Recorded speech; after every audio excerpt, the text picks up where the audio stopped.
Selling Polkadot on Revolut involves a few straightforward steps. Here's how to do it. Open the Revolut app. Launch the Revolut app on your mobile device and log into your account.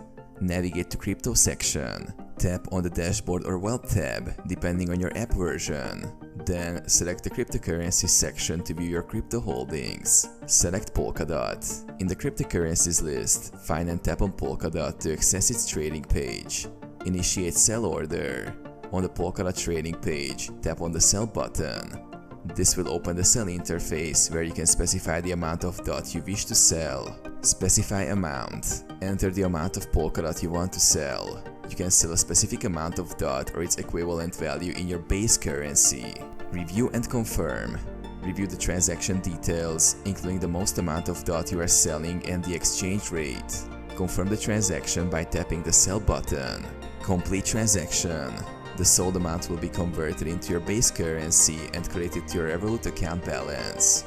You will receive a confirmation notification once the transaction is completed. Withdraw funds.